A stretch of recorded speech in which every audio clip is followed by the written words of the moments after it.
দিনের শুরু মানেই পত্রিকার পাতা, পত্রিকার পাতায় কি কি শিরোনাম আজকে প্রাধান্য পেয়েছে সেই সব খবরাখবর আমাদেরকে জানাবেন আমাদের সহকর্মী রিশান মাহমুদ। রিশান। তাহলে আপনাকে ধন্যবাদ। দর্শক এখন হয়তোবা অনেকেই পত্রিকা পড়া শুরু করেছেন, দিনটি শুরু করার চেষ্টা করছেন। আমরাও আমাদের আজকের এই গুড মর্নিং বাংলাদেশের একটা আয়োজন যে পত্রিকার শিরোনামগুলো আপনাদেরকে জানিয়ে দেওয়া। হয়তোবা অনেকেই প্রিন্টেড পত্রিকা পড়েন, আমরা একটু আপনাদের এই পেপারে আজকে আসলে কি কি আছে সেটা একটু দেখাতে চাই। আজকে যদি প্রথম আলোর দিকে আমরা চোখ রাখি তাহলে প্রথম আলো কিন্তু আজকে শিরোনাম করেছে, সেটি হলো জুলাই সনদকে সম্মান করে হ্যাঁ ভোট দিন, যেটি কিন্তু বিএনপির চেয়ারম্যান তারেক রহমান গতকাল তার সমাবেশে বলেছেন যে আমরা এই যেই আমরা অবশ্যই গণভোটে নির্বাচনে আমরা হ্যাঁ ভোট দিব, সেটি কিন্তু তারেক রহমানের বক্তব্যে উঠে এসেছে। এবং এর পরবর্তীতে কিন্তু আমরা যদি প্রথম আলোর দিকে একটু আরও কিছু খবরের দিকে আমরা একটু চোখ রাখি প্রথম আলোর, সেক্ষেত্রে কিন্তু আমরা দেখতে পাই খুব সহজভাবেই এখানে আরেকটা খবর আসলে এসেছে যে বলা হচ্ছে জাতিসংঘ শান্তি বিনির্মাণ কমিশনের সহসভাপতি নির্বাচিত বাংলাদেশ, অর্থাৎ বাংলাদেশের জন্য এটা একটা কিন্তু সুখবর। তারপরে এখানে আরেকটা দেখছি আমরা যে ভোটে নেই হাসিনা, নির্বাসনে টিকে থাকতে পারবে কিনা আওয়ামী লীগ, এটি নিয়েও আল জাজিরার একটি প্রতিবেদন, সেটি কিন্তু প্রথম আলো আসলে এখানে প্রকাশ করার চেষ্টা করেছে এবং এখানে বিস্তারিত আলোচনাও কিন্তু রয়েছে। এখানে আরেকটি ছবি কিন্তু আমরা দেখতে পাচ্ছি যে নোয়াখালীর হাতিয়ায়, দুঃখিত আমরা আবার একটু যেতে চাই মূল পেজটাতে, যেটা আপনাদেরকে জানাচ্ছিলাম যে এখানে আছে নোয়াখালীর হাতিয়ায় ফেরি উদ্বোধন নিয়ে বিএনপি এবং এনসিপির কর্মীদের মধ্যে হাতাহাতি এবং মারামারি, এবং ফেরি উদ্বোধনের এই যে এনসিপি এবং বিএনপির সংঘর্ষ সেটিও কিন্তু এখানে স্পষ্টভাবে আসলে উল্লেখ করে জানানো হয়েছে। নির্বাচনে পর্যবেক্ষক পাঠাচ্ছে 16 দেশ, এটি নিয়ে কিন্তু ব্যাপক একটা আলোচনা ছিল, এই নির্বাচনে আসলে বিদেশি পর্যবেক্ষক আসবে কিনা। আমরা নির্বাচন কমিশন থেকেও কিন্তু জানতে পেরেছি যে এই নির্বাচনে যেই দেশের পর্যবেক্ষক আসলে নির্বাচন পর্যবেক্ষণ আসতে চায় সেটি নিয়ে কিন্তু ইসি আসলে সহায়তা করবে। পররাষ্ট্র মন্ত্রণালয় সে বলেছে ভিসা বা যত সহযোগিতা আসলে প্রয়োজন হয় সেটি কিন্তু তারা করার চেষ্টা করবে। এরপরে হচ্ছে আমরা আরেকটি বিষয় দেখতে পারি যে বাংলাদেশের যুক্তরাষ্ট্রের নাগরিকদের জন্য নিরাপত্তা এবং সতর্কতা, সেটি কিন্তু এখানে দেওয়া হয়েছে। 12ই ফেব্রুয়ারি নির্বাচনকে সামনে রেখে বাংলাদেশে অবস্থানরত যারা আছেন তাদেরকে, মার্কিন যুক্তরাষ্ট্রের নাগরিক যারা আছেন তাদেরকে একটা সতর্ক থাকার জন্য আসলে চেষ্টা করা হয়েছে।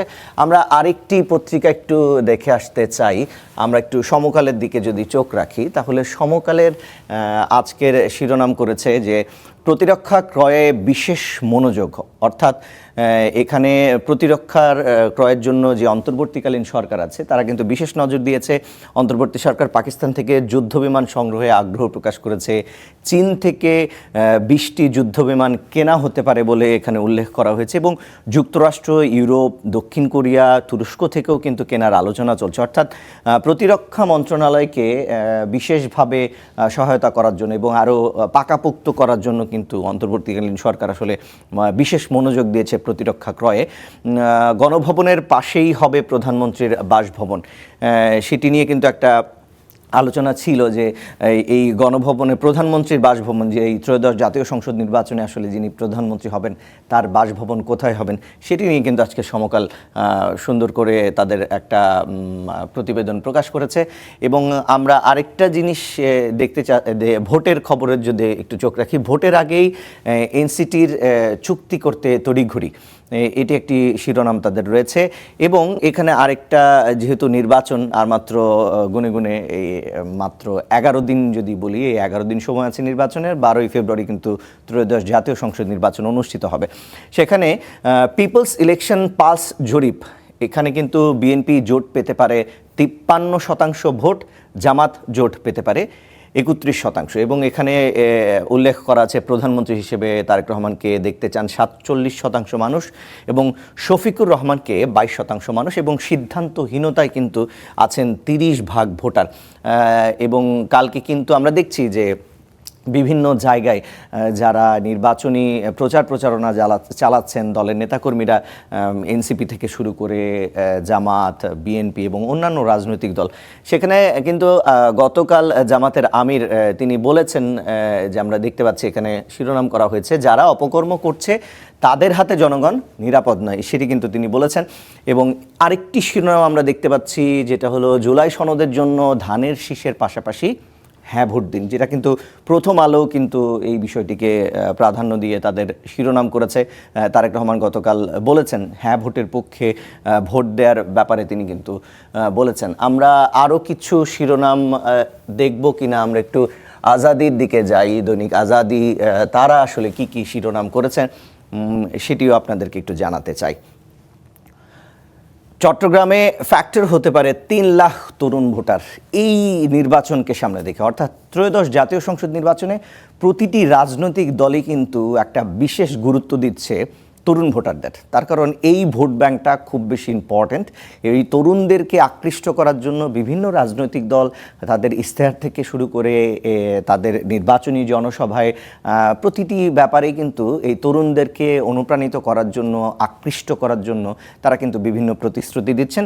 সেরকমই কিন্তু একটি শিরোনাম আমরা দেখতে পাচ্ছি দৈনিক আজাদিতে, যে চট্টগ্রামে ফ্যাক্টর হতে পারে 3 লাখ তরুণ ভোটার।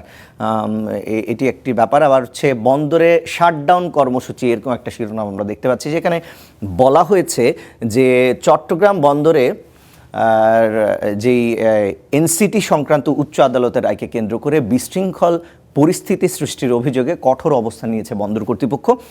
এবং অফিস চলাকালে মিছিল, মহড়া, আন্দোলনে অংশ নেওয়া কর্মকর্তা এবং কর্মচারীদের বিরুদ্ধে শাস্তিমূলক ব্যবস্থা নেওয়ার হুঁশিয়ারি দেওয়া হয়েছে।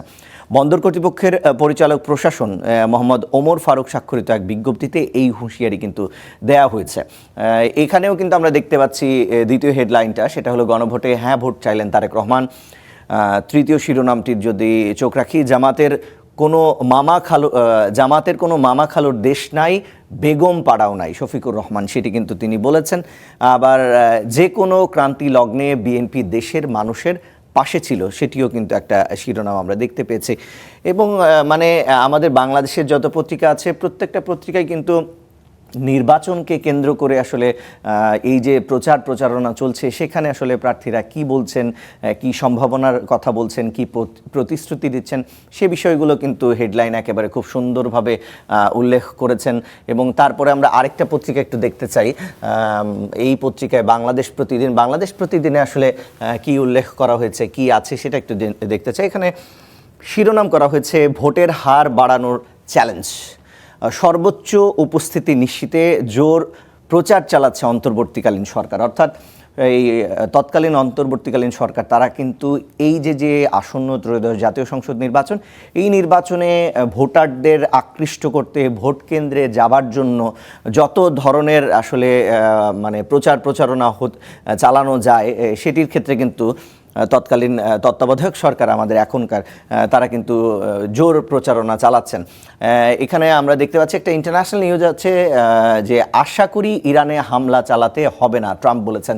ট্রাম্প হুঁশিয়ারি দিয়ে বলেছেন যে ইরানে হামলা চালাতে হবে না। অর্থাৎ এই ট্রাম্পের যেই হুঁশিয়ারি, এই হুঁশিয়ারি থেকে ইরান আসলে কোনো একটা সিদ্ধান্ত হয়তো বা নিতে পারে। এবং আরেকটু আমরা দেখতে চাই, আরেকটা সংবাদ এখানে আছে যে আমরা দেখতে পাচ্ছি দুদক সংস্কারের বিপক্ষে ছিল 7 উপদেষ্টা। অর্থাৎ এখানে যে অন্তর্বর্তীকালীন সরকারের একটা সমালোচনা করে বলা হয়েছে। তারপরে হচ্ছে এখানেও কিন্তু আমরা দেখতে পাচ্ছি যে হ্যাঁ ভোটের পক্ষে ভোট দিন, সেটি তারেক রহমানের এই বিষয়টি এখানে উল্লেখ হয়েছে। টাকা নেই তবুও বিলাসী উদ্যোগ, এই বিষয়টি কিন্তু এখানে উল্লেখ করা হয়েছে, সেটিও আমরা আসলে দেখতে পেয়েছি। সো আমার আজকে এই পত্রিকার শিরোনামের যে অংশগুলো আমি জানানোর চেষ্টা করলাম, যে আজকের প্রধান যেই পত্রিকাগুলো আছে সেই পত্রিকাগুলোতে আসলে কি শিরোনাম ছিল, সেটি কিন্তু এক নজরে আপনাদের জানা হয়ে গেল দর্শক।